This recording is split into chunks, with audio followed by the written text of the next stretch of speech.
مدینہ شریف کا جب نام آتا نا تو عشاقان رسول کی آنکھوں سے آنسو، دل میں اور زیادہ عشق کا اضافہ ہو جاتا ہے جی کہ مدینے کا ذکر ہو رہا ہے۔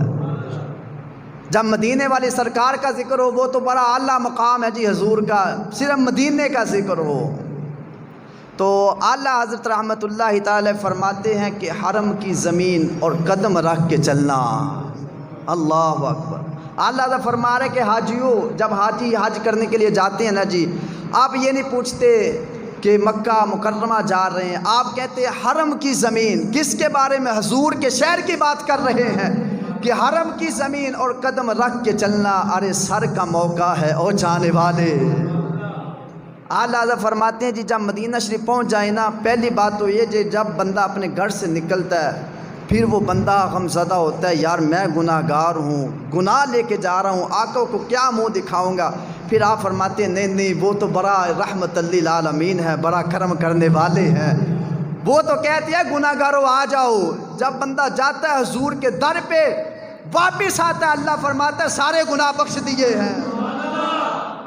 پھر حضور بھی فرما رہے ہوتے ہیں میرے غلام تو نے میرے روزے کی زیارت کی ہے، میرے قبر کی زیارت کی ہے۔ فرمایا پھر سن من زار قبری وجبت لہو شفاعتی، فرمایا جو بندہ میری قبر کی زیارت کر لیتا ہے میری شفاعت اس بندے پہ واجب ہو جاتی ہے۔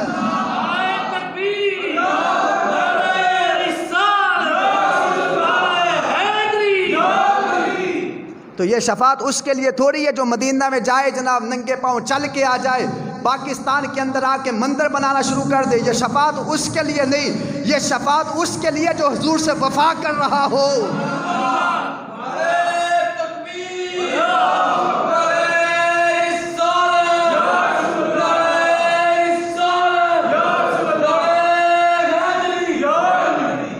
اس لیے یہ اعلیٰ حضرت فرماتے ہیں حرم کی زمین اور قدم رکھ کے چلنا۔ کسی نے پوچھا حضور یہ تو آپ نے کہہ دیا، مقصد کیا ہے؟ اور فرمایا کہ ہم تو گناہ گار ہیں، یہ جو زمین ہے نا، یہ جو مدینہ منورہ کی زمین ہے، فرمایا یہاں پہ قدموں کے ساتھ نہیں چلا جاتا، یہاں تو سر کے ساتھ چلا جاتا ہے۔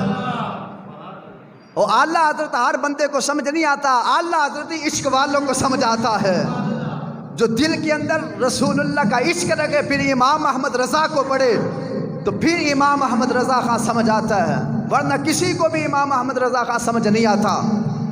آگے اللہ سے فرماتے کہ جب بندہ مدینہ منورہ جائے جی تو بڑا دھیما دھیما پست آواز، وہاں پہ اکڑنا نہیں، وہاں پہ جھک جانا ہے۔ فرمایا جو بندہ جھک جاتا ہے نا مدینہ منورہ جا کے اللہ اس کے درجات کو بلند کر دیتا ہے۔ وہاں پہ جا کے جھکنا، وہاں پہ اکڑنا نہیں ہے، اپنی آواز کو پست رکھنا ہے، بالکل اپنی آواز کو پست رکھنا، آہستہ آہستہ، ہو سکے جوتا پہن کے نہیں، بڑا آہستہ آہستہ جوتا اتار کے چلنا ہے۔ لو جی حضرت امام احمد بن حنبل رحمۃ اللہ تعالی علیہ، آپ کو اللہ تبارک و تعالیٰ نے حج کا شرف حاصل ہوا، اللہ نے آپ کو توفیق دی حج کی، آپ حج کرنے کے لیے گئے۔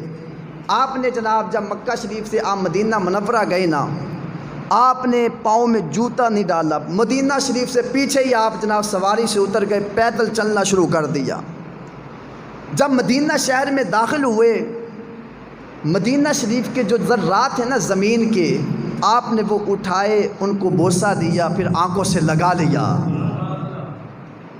آپ کے ساتھ کچھ آپ کے محبین تھے، بڑے محبت کرنے والے تھے، محبین نے پوچھا حضور عالم ہیں آپ حضور کی حدیث کے، اور آپ یہ کیا کر رہے ہیں کہ آپ جناب مدینہ منورہ کی مٹی اٹھا کے آپ اس کا بوسہ لیتے ہیں، پھر اپنی آنکھوں سے لگاتے ہیں، آپ کے ساتھ اتنے لوگ ہیں، وہ کہیں گے کہ وقت کا امام ہے، یہ کیا کر رہا ہے؟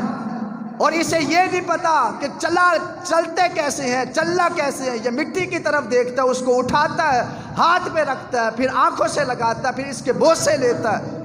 حضرت امام احمد بن حنبل کو جب کسی نے بات کی نا تو آپ رو پڑے، آپ نے کہا کہ اگر آپ کے پاس عشق ہوتا تو آپ کو سمجھ آ جاتا۔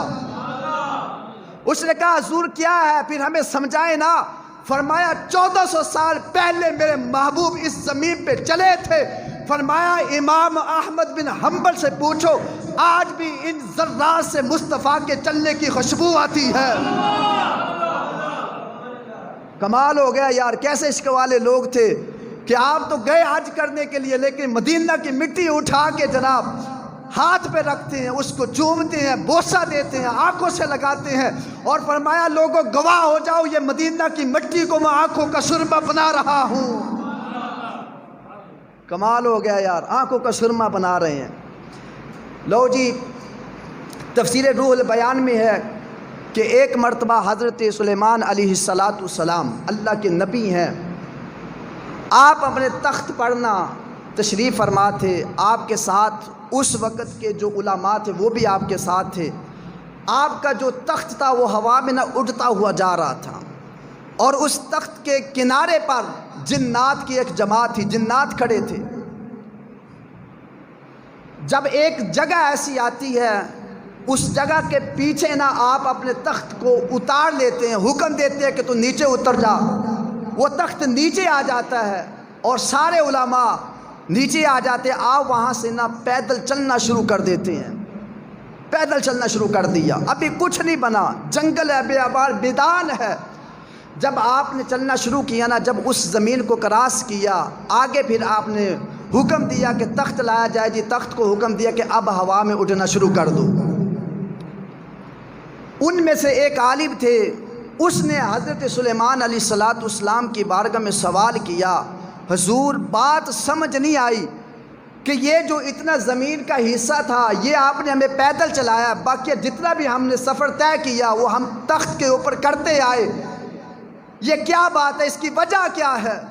تو حضرت سلیمان علیہ السلام اللہ کے نبی ہیں، ادب دیکھے کتنا ہے، فرمایا میں ایسے نہیں اترا، فرمایا 1000 سال کے بعد ایک اللہ کا نبی آئے گا، فرمایا وہ اس شہر میں آ کے آباد ہوگا، یہاں پر اس کی قبر بنے گی، فرمایا میں 1000 سال پہلے اس کا ادب کر رہا ہوں۔